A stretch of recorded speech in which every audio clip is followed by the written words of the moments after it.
살을 어리게 한 부위에 반창고를 붙였다가 떼면요 되게 조심스럽지 않아요?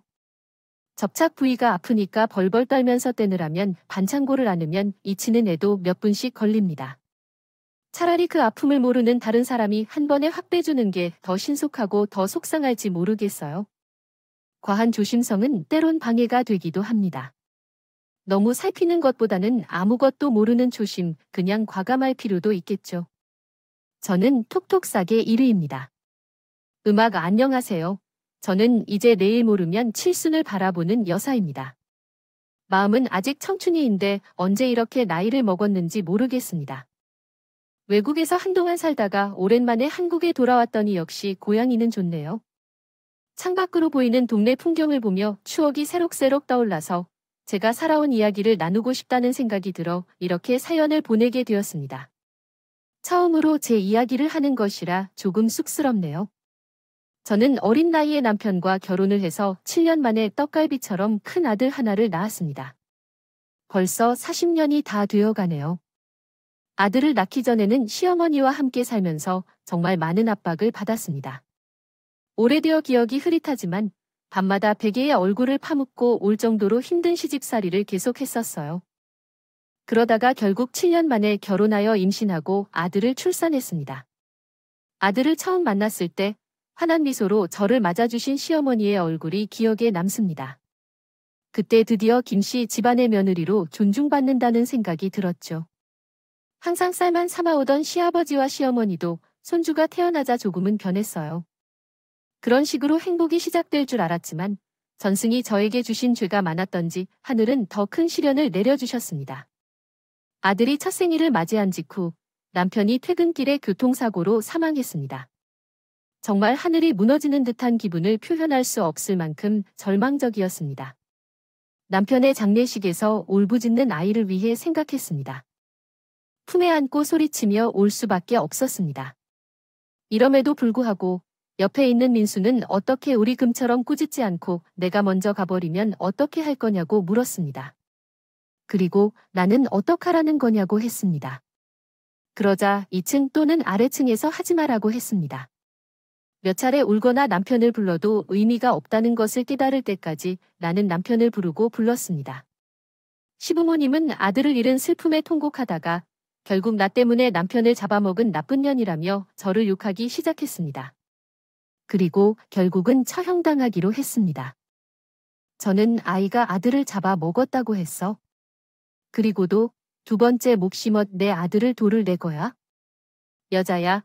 시어머니는 나의 목을 잡고 치며 나의 아이를 내려놓으라고 발악하기 시작했어. 저는 정신이 멍해져서 뺨을 맞는 동안에도 현재 상황이 꿈인지 현실인지를 구분하기 어려웠어. 몸은 공중에 떠 있는 것 같았고 귀가 매막해 소리가 잘 들리지 않았어. 그러더니 시어머니가 한 말로 정신이 번쩍 들었어. 아들을 잡아먹은 여자가 내 손자마저 잡아먹으려 하는 바람에 제 품에 있던 아이를 패스트푸드에서 패스트푸드로 고있던 것이었어. 아이를 빼앗지 않겠다는 생각으로 몸싸움을 벌이던 중 발버둥을 쳤다가 결국 장례시장을 빠져나와 도망쳤습니다. 눈물과 콧물에 범벅이 된 채로 아이를 데려가지 않겠다는 마음만을 간직하며 길을 나서 도착한 간단한 짐만 챙겨 가방을 메고 집 밖으로 나왔습니다. 혹시나 아이가 추울까봐 따뜻한 옷을 입고 버스를 타고 목적지를 정하지 않은 채로 어디든 좋으니 아이와 함께 살 수 있는 곳을 찾아 무작정 떠났습니다. 시댁에서 아이를 빼앗을 수는 없으며 버스 안에서 퉁퉁 부은 눈으로 창밖을 내다보며 눈물을 흘렸습니다. 남편이 떠나는 길을 마지막까지 배웅해줄 수 없어서 가슴이 터질 듯이 아팠지만 아들을 빼앗기 않기 위해서 입술을 깨물고 참았습니다. 입술에 피가 나는 줄도 모르고 꽉 깨물고 독해를 물었습니다. 그렇게 아무 연고도 없는 어느 지역에 도착하여 아이와 둘이 살만한 조그만 단간장 빵을 하나 얻었습니다.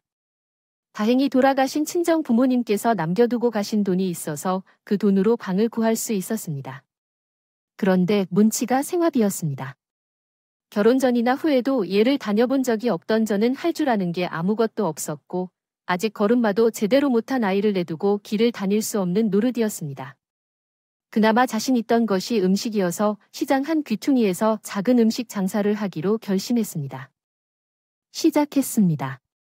그렇게 저는 시댁과의 연을 끊고 가지에서 새로운 생활을 시작하게 되었습니다. 음식 장사를 시작한 이후로 새방마다 일찍 아이를 들쳐업고 시장에 나가 부지런히 장사 준비를 했습니다. 머리에 달린 아이를 어르고 달래며 정신없이 장사를 하다 보니 아들과 함께 근근히 밥을 먹을 정도로 벌 수 있게 되었습니다. 매일 저녁 장사를 마치고 집에 돌아와 왕자를 푸르박하게 안아 재우면서 장례식장에서 아들을 데리고 도망치지 않았다면 하는 생각에 마음이 아프도록 했습니다. 아마 그때 아들을 빼앗겼다면? 저는 이미 남편의 곁으로 갔을지도 모른다는 생각이 들어서요. 나에게 하나 남은 이 아이가만큼은 누구보다도 소중하게 키우겠다고 다짐하고 또 다짐했습니다. 그렇게 하루를 소중히 여기며 열심히 살아온 덕분에 아들이 학교에 들어가는 시기에는 장사를 해서 번 돈으로 시내에 작은 식당을 차릴 수 있게 되었습니다. 그래도 음식 솜씨가 좋은 탓인지 시장 상인들의 입소문으로 단골 손님들이 꽤 많아져서 썼거든요. 제가 이렇게 잘 되었다는 것은 시장 상인분들과 손님들의 덕이라고 생각해서 항상 고마운 마음이 들었습니다. 물론 고망 사람만 있는 것은 아니었죠. 아무래도 식당이라 보니 손님이라도 있었거든요. 무엇보다도 힘들었던 것은 젊은 과부로서 혼자서 아이를 키우면서 일을 해야 했다는 것입니다. 라며 가만히 있는 남자를 만나게 됐습니다. 가끔 40에서 50대의 남자 손님이 오고 종종 그런 말을 했어요. 주로 서빙을 하는 제 몸달글 붙잡거나 엉덩이를 치며 저질스러운 말을 했죠. 어이, 박사자네, 아들을 혼자 키우기 힘들지 않을까? 밤마다 외롭겠다. 그러고 불쾌한 눈빛을 주는 남자들이었어요. 음식을 나르던 쟁반으로 머리를 한 대 쳐주고 싶었지만 겨우 참고 무시했어요. 이럴 때 남자는 남편이 없는 쓸쓸함에 공감을 표현했습니다. 북을 받쳐서 올랐습니다. 남편이 있었으면 나를 이렇게 만만하게 보지 않았을 텐데 귀엽게 보았다. 하고 싶어야. 이런 힘든 일이 있을 때마다 남편이 보고 싶은 마음에 눈시울이 붉어섰지만 아들이 볼 때는 최대한 티를 내지 않으려고 노력했습니다. 아들이 잘 때 뒤에서 몰래 눈물을 훔쳤을 뿐이었습니다. 몇 년이 지나 아들이 중학생이 되면서부터는 학교를 마치고 식당에 와서 일을 도와주고 있습니다. 그래도 제가 아들을 잘 키워왔나 봐요. 주변 상인들에게 우리 집 아들은 진짜 효자라는 소문이 돌았기 때문에 학교가 끝난 뒤 매일 집에 와서 엄마를 도와주며 손잡이 빠르고 세련되게 자라는 아들입니다. 가끔 손님들이 많이 찾는 제 아들을 위해 용돈을 주게 되었어요. 아들이 성장해 어느 정도 컸지만 잘 때는 꼭 껴안아주기도 하고 아들이 잠드는 순간에도 미소가 지어진다는 것은 저절로 풍겨지며 행복을 느끼게 했습니다. 아들이 자랄수록 남편을 더 닮아간다는 점은 안타까울 수 있지만 나에게는 남편이 남긴 소중한 선물인 이 아이 때문에 내가 부서져도 좋다고 생각했어요. 그래서 아들이 잠든 모습을 바라보면서 이 아이가 나의 보물이라는 것을 깨달았습니다. 이렇게 아들을 키우며 느끼는 것들은 참으로 소중한 것들이었습니다. 이제는 저희 아들도 나의 사랑을 느꼈을까요? 다른 가정에서 태어난 아이들과는 달리 아들은 애정을 잘 표현해주고 다정한 아이를 기르셨습니다. 그러던 어느 날 엄마는 힘들다고 하며 쉬라고 했지만 대신 저가 음식을 하다가 뜨거운 수프가 쏟아져 손을 심하게 다치게 되었습니다. 아이는 비명을 지르며 켜켜이 울어서 부엌으로 달려갔어요. 바닥에는 끓는 수프가 쏟아져 난장판이 되어 있었고 아이의 손은 빨갛게 부어올라서 까맣게 변해 있었어요. 아이는 아픔에 고통스럽게 소리치고 부지런히 매달리고 있었습니다. 대형 짊어지를 올려보게 되어 순간 저는 정신을 잃었습니다. 병원에 실려갈 생각도 없이 발을 동동을 구르기만 했어요. 그러다 비명 소리를 듣고 역각이 사장님이 오셔서 저희를 병원에 데려갔습니다. 병원에서는 심한 화상이라더군요.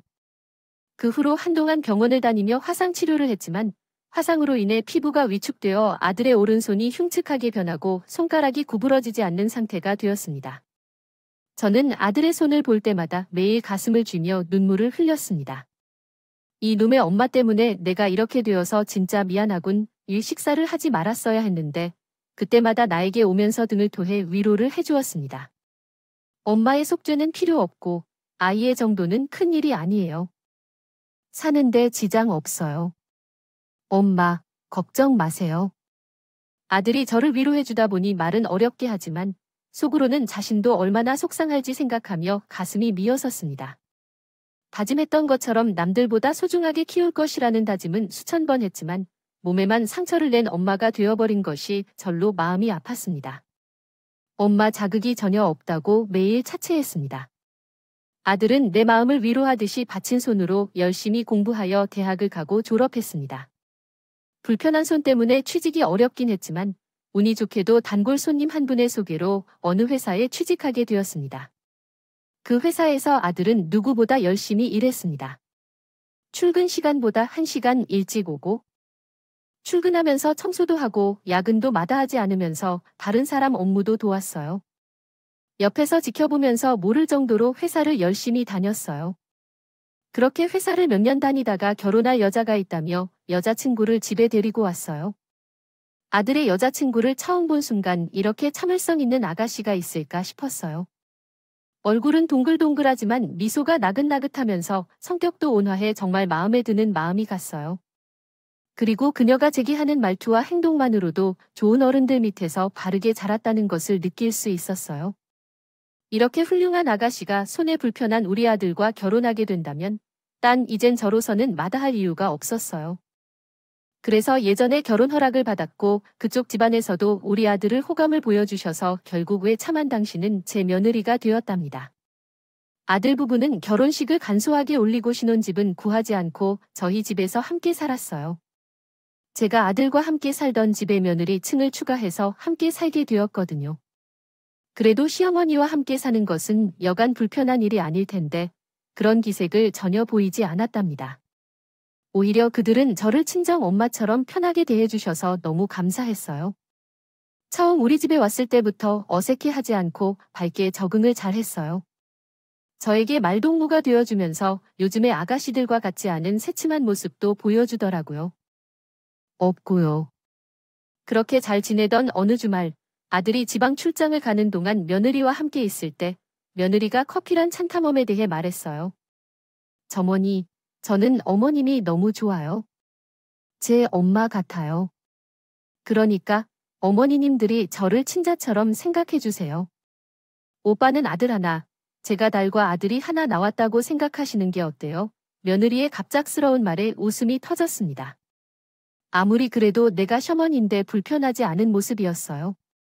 별로 잘 해준 것도 없는데 제가 너무 좋다고 말하는 며느리를 보며 미소가 사르르 녹아서 입꼬리가 살살 올라갔습니다. 올라갔다. 네, 우리 때 엄마도 딸이 생기니 너무 좋다. 우리 앞으로 잘 지내보자. 나한테 찰싹 달라붙어 귀엽게 쳐다보는 며느리 팔짱을 끼며 대답했어요. 나도 며느리도 즐거워서 한참을 깔깔거렸다. 그 이후로 나는 며느리를 정말 딸이라고 부르며 친하게 지내었습니다. 제 딸이 되어 주신 며느리는 평일에 회사를 다니면서도 일찍 퇴근하는 날이든 늦게 퇴근하는 날이든 매일 식당에 나와 일을 도왔습니다. 사실 혼자 일하다 보니 일손이 많이 부족했거든요. 몇 년 전부터 맛집이라는 소문이 나서 다른 지역에서도 찾아와 주시게 되었습니다. 기존의 식당은 감당할 수 없어서 더 큰 가게가 필요했고 맞은편 상가로 이사를 했습니다. 장사가 망하기는 했지만 도심 일이지만 그 날들이 행복했던 시절이었습니다. 그래도 열심히 노력한 만큼 조금씩 성장할 수 있었어요. 처음에는 아들을 키우기 위해 시장에서 힘들었던 시작부터 지금의 믿음직한 작은 식당으로 옮기고 이제는 이렇게 큰 식당으로 성장한 것까지. 이 식당은 땀과 애정으로 가득 찬 이야기로 말로 다 표현할 수 없어요. 어떻게 보면 이 식당도 우리 자식과 같은 존재라고 할 수 있었어요. 그러다 보니 딸도 있고 아들도 있고 자식이 셋이나 있는 걸 보니 정말 행복한 일이죠. 아무튼 이 식당은 소중한 추억과 함께 계속되고 있습니다. 많았습니다. 내가 일하던 식당에 4일 동안 매일 퇴근해서 출근 도장을 찍고 저녁 장사 마감 후 문을 닫은 후에는 우리 식구끼리 모여 늦은 저녁을 먹는 소소한 행복 중 하나가 있어요. 엄마는 하루 종일 일하느라 힘들다며 쉴 틈이 없다고 했어요. 그래서 어느 날은 아들, 어느 날은 며느리가 돌아가며 저녁 반찬을 만들고 서빙을 했죠. 그리고 누가 요리를 더 잘했느냐며 서로 티격태격하는 모습이 정말 재미있었어요. 그렇게 하루하루 우리 식구는 열심히 그리고 즐겁게 살았습니다. 하지만 식당 운영과 휴식 날을 구분할 여건이 마련되지 않아 며느리가 한 번도 아무데도 못 데려가 준 여행이 그립습니다. 지금 생각해도 식당을 하루 이틀 문을 닫는 것도 큰 문제가 되지 않는데 한 번 갔다 와도 후회할 것 같아요. 그럼에도 불구하고 일상생활은 매일매일 정신없이 바쁘게 살고 있었어요. 그런데 아들이 결혼한 지 약 3년이 지나고 난 후 최근에 아들은 거의 새벽 늦게까지 일을 마치고 들어오곤 했어요. 원래는 야근을 해도 그 정도로 늦게까지 일하는 건 아니었는데 거의 새벽 3시쯤이면 들어와서 대충 쉬고 몇 시간밖에 자지 못하고 다시 나가곤 했어요. 그러다가 몸이 피곤할 텐데라는 걱정이 들었지만 어쩔 수 없이 받아들이게 되었어요. 아들이 너무 바빠 보이는 것을 보고 며느리에게 물었더니 이해가 가지 않으면서 요즘 왜 이렇게 바쁜 건지 라고 대답했어요. 그러자 며느리는 뭔가 숨기는 게 있는 것 같았는데 눈알을 굴리며 선 대답했습니다. 됐어요. 요새 회사에 일이 갑자기 많아졌나 봐요. 그래도 금방 괜찮아진다고 해요. 너무 걱정하지 마세요. 어머, 오빠 바쁜 동생은 제가 2배를 더 많이 도와드릴 테니까요. 며느리는 제게 약속하는 것처럼 말했습니다. 도와줄 사람이 없어서 물어본 건 아니었는데 어쨌든 며느리가 그 정도로 이야기하길래 회사가 한창 바쁜 것 같다고 생각하며 대수롭지 않게 지나쳤습니다. 그리고 얼마 후 어버이날이 되었습니다. 아들 내외가 어둡게 날이라고 하더라도 송염이 없길래 식당이 문을 닫은 후 저녁에 같이 고기를 구워 먹었습니다. 아이들이 선곡해서 그런지 더 맛있더라고요. 아들이 고기를 구우는 중에 표정이 조금 안 좋아 보였습니다. 계속해서 예상을 찌푸리며 가슴 한쪽을 만지작거리는 모습이 계속 보였습니다. 그래서 저는 물었어요. 얘, 너 어디 아픔이야? 왜 이렇게 표정이 안 좋아? 아, 며칠 전부터 자꾸 가슴이 답답하고 엉친 것처럼 속이 더부룩하다더라고요. 어그저께 밥을 조금 급하게 먹었더니 재했는지 봐요. 아들이 찬 것 같아서 팔을 주무르고 등을 쓸어내려 주었습니다. 그러나 안 쓰기로 얼굴이 창백한 것이 많이 좋지 않은 것 같더라고요. 아, 너 손 좀 봐야겠다. 잠깐만 있어. 바늘이 어디 가려고 했지? 저는 이렇게 말하고 침대에 누워 자리에서 일어났습니다. 식당에서 일하다 보면 가끔 실패가 있어서 반지 꼬리에 자주 칸토를 쓰곤 했거든요. 일어나서 바늘을 찾으러 가고 있는데 갑자기 쿵 하는 소리와 함께 의자가 넘어지는 소리가 들렸습니다. 희죽. 그때 엄마가 꽃박스 4쌍을 들고 서며 소리를 질렀다. 깜짝 놀라 뒤돌아보니 아들이 바닥에 쓰러져 있더라고요. 쓰러지면서 들고 있던 집게와 가위로 머리를 찍었더라고요. 바닥에 널브러져서는 난리도 벌었습니다. 아이씨, 당신의 정보에 대한 전은 없이 112에 구급차를 부를 것을 며느리에게 소리쳤고 그녀는 덜덜 떨며 손으로 겨우 119에 전화를 걸었습니다. 빨리 오라며 예언했습니다. 제가 며느리와 함께 구급차가 도착할 때까지 아들의 다리를 주물렀습니다. 아들의 얼굴은 창백하고 청량해지는 것 같았고 다리는 점차 차가워지는 느낌이었습니다. 그러자 제가 우는 소리를 지르며 아들을 붙잡고 흔들기 시작했습니다. 그러나 아들은 미동이 없고 얼굴이 점점 파란빛을 띠기 시작했습니다. 그때부터 몇 분이 지나지 않아 구급차가 도착했습니다. 도착해서 아들이 응급 상황이었다. 그래서 신속하게 병원으로 향했습니다. 병원에 도착하자마자 응급실에서 아들을 위한 심폐소생술이 진행되는 동안 누이와 함께 저는 병원 바닥에 주저앉아서 예기치 않은 신의 도움을 바라며 기도했고 울었습니다. 그리고도 많은 정신적 고통을 겪었습니다. 아들을 기다리는 그 시간은 마치 영원히 이어지는 것처럼 느껴졌습니다. 몇 시간이 지나갔을까?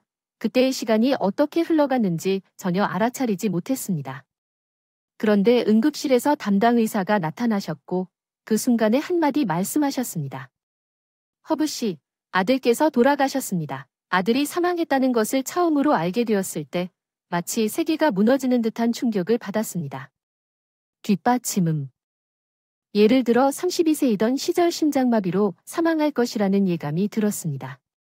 그러자 끝없는 소용돌이 속으로 빨려 들어가는 듯한 느낌이 점령했습니다.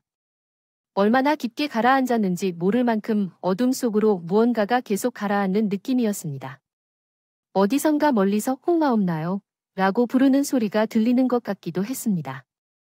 쓰러진 후 얼마나 지나갔는지 모를 정도였지만 정신을 차린 순간 제가 병실 안에 누워 있었습니다.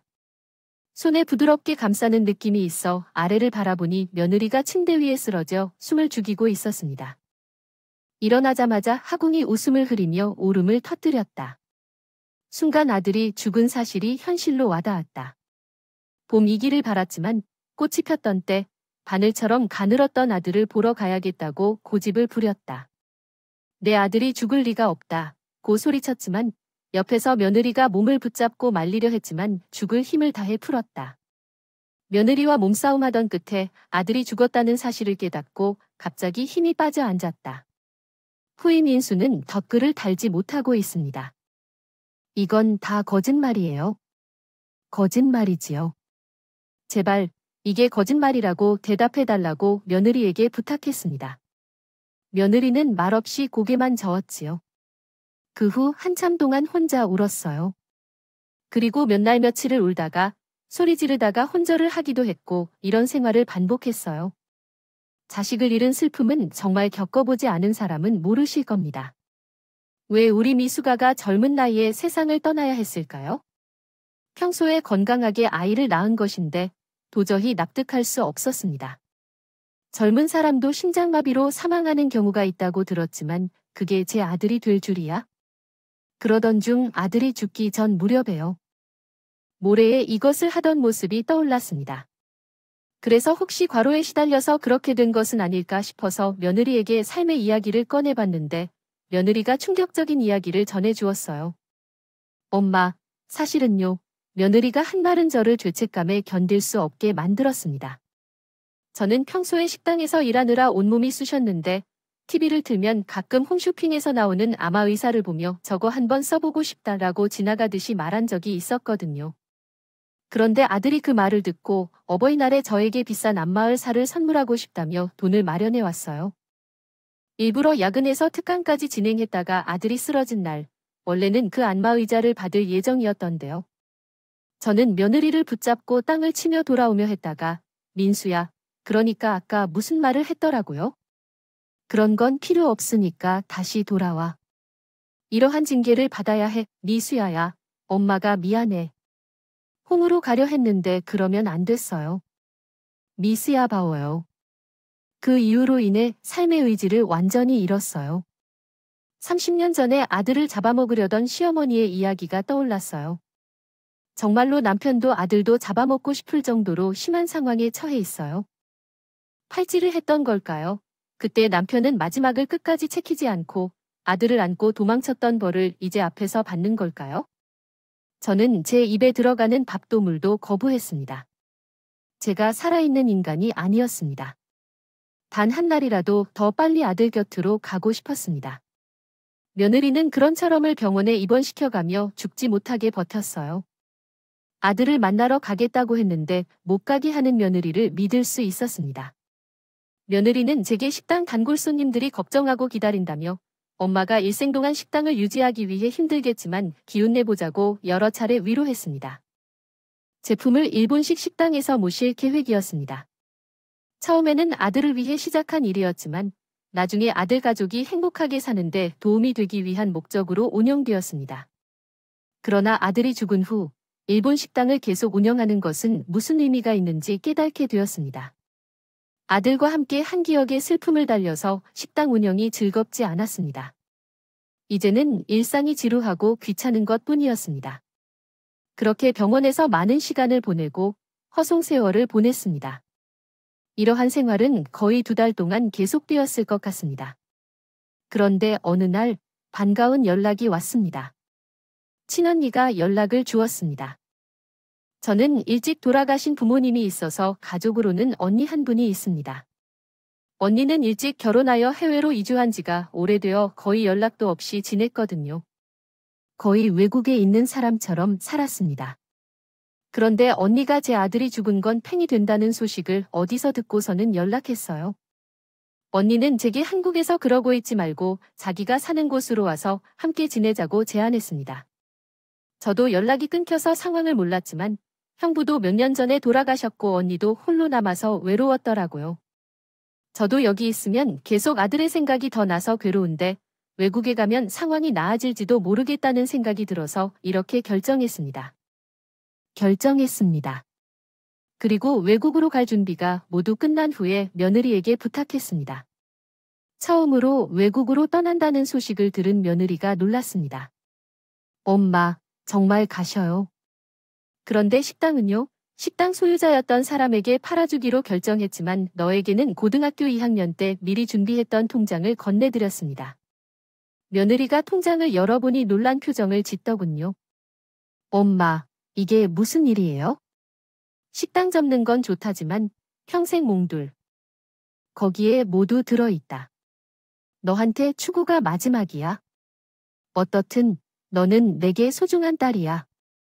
너도 아직 젊은데 나도 있고 우리를 이뤄갈 수도 있지. 눈으로 새로운 시작을 바란다. 힘내. 어떻게 엄마 목걸이를 가지고 있을까? 우리는 더 이상 못 받아. 나는 통장을 돌려주려는 며느리의 손을 붙잡고 억지로 며느리 품에 다시 넣었다. 엄마의 말을 들어. 나는 이제 늙어서 무엇을 필요로 하지 않지만 너는 여전히 밝은 미래를 가질 수 있어. 엄마는 내가 부족하지 않고 행복하게 살기를 바란다. 나의 마지막 소원이 너니까 거절하지 말고 제발 받아줘. 말씀드리고 싶었던 것은 최종적으로 그녀는 참을 수 없어 안정을 가져오지 못하고 조용히 눈물만 흘리고 있었습니다. 그러한 이유로 그의 모든 며느리들에게 이 길을 준 뒤 외국으로 떠났습니다. 그리고 저는 외국으로 떠나 4년이 되더라도 며느리와 연락을 끊었습니다. 혹시라도 미래에 방해가 될까봐. 성공한 사람을 만나더라도 전하들에게는 여전히 연락하지 않는 편이 좋다는 생각을 했습니다. 또한 며느리가 제 자리를 찾을 수 있으면 좋겠다는 바람도 했습니다. 한국을 떠나는 비행기 안에서도 더 자주 며느리를 생각하게 되었다. 그럼에도 불구하고 이것은 자식이 아니지만 마음으로는 딸처럼 대접해 주어야 한다는 소신 때문에 단호하게 연락하지 않겠다는 것입니다. 먹었지만 막상 앞으로 못 보게 될 것 같다는 생각을 하니 가슴이 미어졌습니다. 그래도 며느리의 미래를 위해 더 돌봐줘야겠죠. 나중에 제가 죽을 나이가 되면 그때 한 번쯤 제 생각을 해준다면 고맙겠다고 생각했습니다. 그러고 나서 저는 외국에 언니가 있는 곳으로 이사하여 새로운 삶을 시작했습니다. 억울하게도 언니는 괴로운 삶을 살았지만 그래도 가족이기에 만나니 편하고 좋았어요. 때로는 아들과 며느리를 생각하며 남몰래 눈물을 훔치기도 했지만 그럼에도 불구하고 한국에서 보낼 때보다 훨씬 나아졌습니다. 언니의 집에서 지내면서 책을 읽고 산책을 하며 여유로운 시간을 보냈습니다. 한국에서 식당 미라를 할 때보다.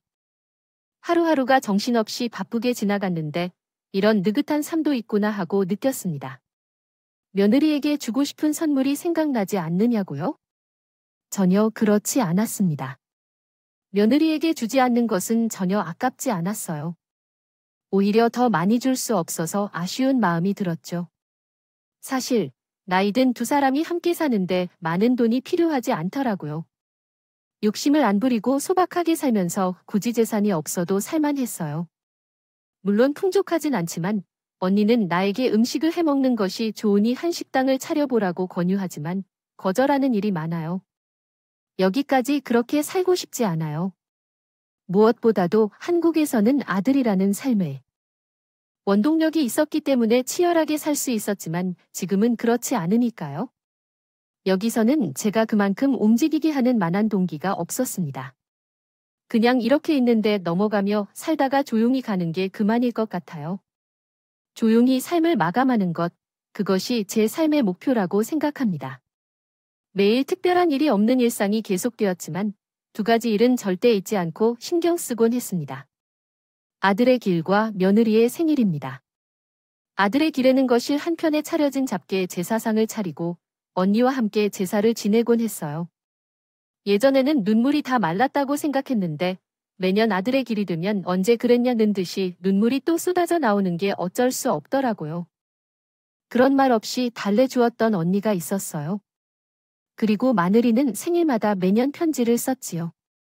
보내진 않았지만 보고 싶은 마음에 1년 내내 꾹꾹 눌러 담다가 며느리의 생일, 그의 마음을 편지에 담아 썼습니다. 가끔 며느리가 어떻게 살고 있는지 너무 궁금했지만 외국에서 나온 후 연락을 다 끊어버리는 바람에 현재는 연락처도 잊어버렸어요. 한국에 알고 있는 지인을 통해 몰랐을까도 했지만 괜히 잘 살고 있는데 초치는 거 아닌가란 생각을 최대한 자제하고 참았습니다. 그냥 착하고 밝은 우리 며느리라면 뭐라든 잘 살고 있을 거라고 믿었죠. 그리고 올해 얼마 전에 다시 생일을 맞았습니다. 저는 다시 한번 정성스럽게 편지를 꼼꼼하게 썼어요. 편지를 1년에 한 번만 쓰다 보니 하고 싶은 이야기가 너무 많아 한 번 편지를 쓰기 시작하면 밤이 새는 줄도 모르고 쓰게 되네요. 언니는 이미 며느리가 된 반면 남편은 시집갈 차례가 되었는데 이미 익숙한 시기가 아니냐고도 했지만 나에게는 내 자식과 같은 존재예요. 오히려 한 해가 지날수록 그리워하는 마음이 더 커져서 편지만 더 길어지기만 했습니다. 혹시 내가 언니보다 먼저 돌아가게 된다면 내 무덤에 이 편지들을 함께 묻어달라고 부탁했어요. 편지를 쓰다가 문득 재수 없는 것이라 생각하니 주름이 자글자글하게 늙은 모습이 보였어요. 실감이 났습니다. 벌써 편지를 쓴 지도 10년이 되었으니까요. 우리 며느리도 지금은 40주 정도 되었겠죠? 아들도 죽지 않았다면 지금 벌써 40대 중반이고요. 40대가 된 아들 내외의 모습을 상상하니 피식 웃음이 새어나왔습니다. 실제로 보지 못해 아쉬운 마음과 함께요. 며칠 뒤 집에 술 요리라던 엄니가 재료가 모자라서 지방마트에 들러 재료를 사고 집에 돌아갔을 때였습니다. 문을 열고 들어갔는데 엄니가 호들갑을 떨며 제 어깨를 붙잡고 거실로 데려갔다고 해요. 거실에 들어가니 글쎄 그렇게 보고 싶었던 건 우리가 서 있는 게였어요. 아닌가요? 어느덧 나이를 먹으면 우리 모습은 상상했던 그대로 있습니다. 며느리가 눈가가 촉촉해진 채로 날 불렀습니다. 엄나? 좋았어요. 이게 꿈인지 생시인지 분간이 되지 않아 멍하니 있었더니 오래미 왈칵 터져나왔습니다. 그대로 며느리에게 뛰어가 품에 꼭 안았는데 어린아이처럼 울었습니다.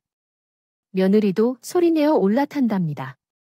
여기까지 왔다는 게 믿어지지 않아 제 볼도 꼬집어보며 며느리 얼굴도 만져보았는데 전부 실제로 온 것 같아요. 한참 부르며 껴안고 오고 있었는데 갑자기 누군가 제 다리를 툭툭 건드리는 느낌이 들더라고요. 며느리를 안고 있는 손이 놓이고 잠깐 뒤 떨어진 물건을 주었는데 며느리가 뒤에서 조그마한 아이가 슬쩍 나오더니 나에게 다가와 꾸벅하며 인사를 했습니다.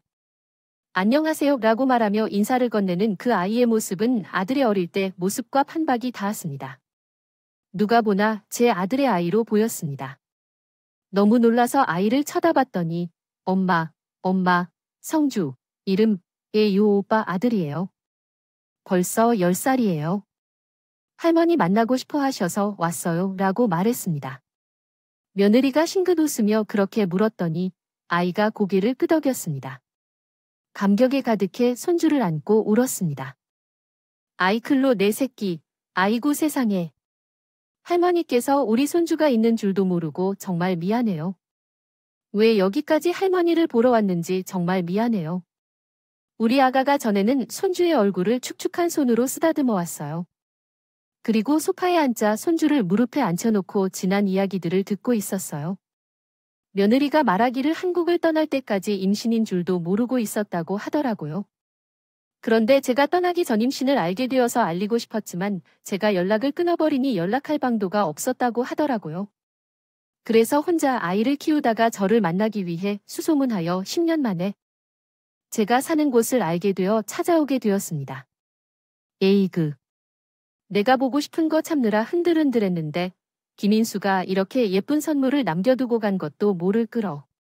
정말 미안하다고 하는데 얘야, 저는 너무 미안한 마음에 며느리 손을 쓰다듬으며 훌쩍거렸어요. 그런데 며느리는 일자라도 만났으니 괜찮다며 보여줄게.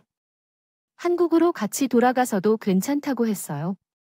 나는 곧바로 짐을 싸서 며느리와 손주와 함께 한국으로 돌아왔어요. 한국으로 돌아가는 비행기 안에서 손주와 함께였습니다. 랑도란도란 얘기를 하면서 얼마나 즐거웠는지 기억합니다. 제 인생에서 다시 없을 행복을 느꼈습니다. 손주는 처음에는 조용했다가 조금씩 제 엄마를 닮아가면서 금방 저를 할머니라고 따르기 시작했습니다. 한국에 도착하자마자 며느리가 배고프다며 먼저 밥부터 먹자고 하자 전 원래 살던 동네로 데려가 달라는 제안을 받았습니다. 그동안 많이 변한 동네에 도착해서 원래 살던 곳인지 알아보기 어려울 정도로 변모했다는 것을 깨달았습니다. 새로 지은 고층 아파트와 세월을 많이 보낸 상가들을 보면서 현실감을 더 느꼈습니다. 며느리는 이곳이 비마냥 차를 세웠고 내려서 식당 간판을 보았습니다. 그 자리에서 놀란 채 주저앉았습니다. 어머, 이건... 말이 막힌 채 계속하며 저는 말을 이어나가지 못했습니다. 간판 이름이 제일식당 이름이랑 같았거든요. 간판 디자인은 제가 운영하던 식당과 달랐지만 이름은 똑같았습니다. 며느리가 당황하는 나의 손을 꼭 잡고 식당 안으로 들어가자 직원들이 며느리에게 인사를 하며 사장님이 오셨어요 하고 말했습니다. 식당은 제가 운영했던 때보다 더 커 보였고 장사가 잘 되어 손님도 많아 북적거렸습니다.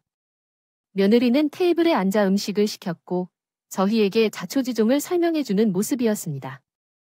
한국을 떠나기 전에 제 친구에게 팔아버렸던 식당을 며느리가 웃돈을 주고 다시 사들였다는 이야기를 엄마에게 들려줬어요.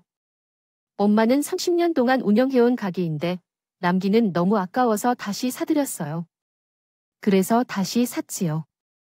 우리 가게에는 열심히 투자한 결과가 얼마나 들어갔는지 두려웠어요. 그래도 자랐어요. 며느리는 얇고 잔혹한 표정을 짓고 제게 이렇게 말했어요.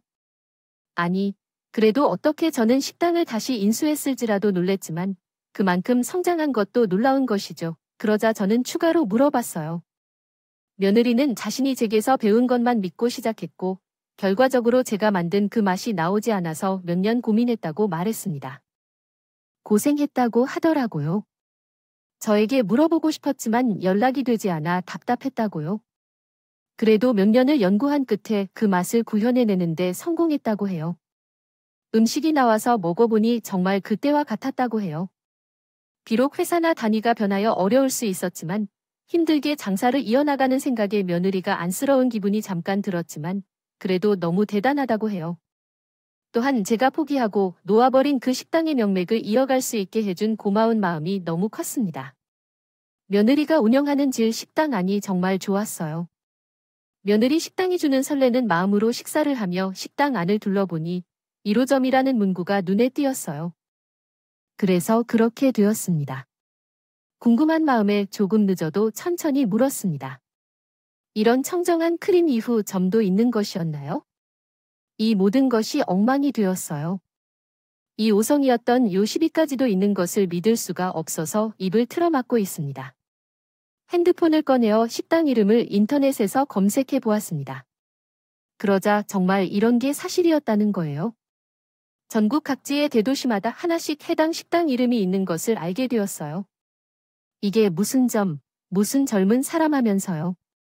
제가 핸드폰에서 한참을 눈을 못 뗄 수가 없었고 감격에 겨워 또 말았습니다. 정말 잘됐다며 물차비도의 옷을 입었는지 볼 때 이게 이렇게 잘된 모습을 보니 진짜로 내가 내일 죽어도 여하가 없겠다. 이 모든 것은 엄마 덕분이죠. 주신 돈 없었다면 이렇게 할 수도 없었을 거예요. 엄마께 정말 감사해요. 그리고 며느리가 말을 이었습니다. 이번에 역동 4, 5, 13점도 오픈한다고 하더군요. 그래서 말인데 엄마가 13점을 맡아주시면 어떨까요? 내가 13호 운영을 맡을 테니 엄마는 나이도 있으니 요리는 직접 안 하셔도 되고요. 그냥 직원들을 관리하고 운영만 맡아주시면 돼요. 그리고 엄마가 이 식당의 원조 사장님이시니까 개선할 점이 있는지 확인하고 조언해주는 역할을 해주셨으면 좋겠어요. 그냥 총괄이사로 생각해주세요. 제가 즉각 대답하지 못했는데 며느리가 혼난 이후 믿을 수 없는 일들이 계속 벌어졌어요. 총괄이사라는 생각도 한 적 없었던 평소의 식당 운영자로서 그저 앞으로 식당을 다시 운영하게 될 생각조차 하지 못한 상황에 처했습니다. 하지만 동생과 함께 살았던 외국에서의 생활을 정리하려는 결정을 내리게 되었습니다. 그들의 세심한 배려에 진심으로 감사하지만 많은 것을 곰곰이 생각해봐야 했습니다. 고민 끝에 여러 날을 거쳐 이루어진 대화를 통해 외국 생활을 마무리하고 한국으로 돌아오기로 결정했습니다. 이번에는 동생과 함께 하게 되었습니다. 동생도 이제 같이 10년을 보내온 나에게 혼자 남는 것이 싫다는 의사를 표현했습니다. 다음을 대비해 큰 집을 찾아 함께 살기로 결정했습니다. 외국 생활을 마무리하는 데 필요한 시간은 생각했던 것보다 덜 걸렸습니다. 언니도 나도 소유한 것이 별로 없어서 정리하는 데 어렵지 않다고요. 그리고 캐서린은 한국에 돌아와 내시로 살기 시작한 지 한 달이 되었습니다. 예전의 의욕을 되찾아 매일 식당에 열심히 출근하고 있어요. 손주는 학교가 끝나면 내가 운영하는 식사모점에 매일 눌러오는데 오면 식사도 시켜주고 얘기도 나누고 보내줘요. 지금은 많은 리더와 아이들이 함께 어른 되어 가는데 예전과는 비교할 수 없을 만큼 경제적 여유가 생겼어요. 나보다 훨씬 부유한 사람들도 많겠지만 내 기준에는 얘를 넘는 정도로 충분하다고요. 생각하면 손주가 갖고 싶어하는 책이나 물건들도 마음껏 사실 수 있어서 정말 좋습니다. 언니는 국내 어르신들을 상대로 기초 영어를 가르치는 봉사를 하고 있어 언니도 한국 생활에 만족하고 있어서 정말 다행입니다. 오늘은 오랜만에 네 식구가 모여 같이 식사를 했어요. 며느리가 워낙 바쁘다 보니 같이 식사할 시간이 별로 없었거든요. 예전에 아들 내외와 셋이서 식사를 하는 시절이 생각나 뭉클했습니다. 작은 입으로 오물오물 열심히 밥을 먹는 손주를 보니 가슴이 벅차 오르더군요. 아차, 제가 10년 동안 썼던 편지를 며느리에게 전하지 않았어요. 앞으로 함께할 많은 날들이 있기 때문에 말하지 못한 이야기는 직접 나누는 것이 좋을 것 같았어요. 창밖의 풍경이 오늘따라 참으로 아름답게 느껴지네요. 10년 전과는 많이 달라졌지만 그래도 제게는 향수를 불러일으키는 풍경입니다. 남편을 잃은 쿠아 아버지의 이름에 대해서는 항상 불행한 것으로 생각했지만 알고 보니 그는 세상에서 제일 행복한 사람이었네요. 이렇게 오늘도 행복을 느끼면서 마음속으로 다짐합니다. 제게 일어난 이 기적들을 하루하루 되새기며 앞으로는 열심히 살아가겠다고 합니다. 여러분에게도 기적이 일어나기를 바랄게요. 항상 행복하시길 바래요. 감사합니다. 5초는 숫자입니다. 추가 정보나 질문이 있으시면 알려주세요.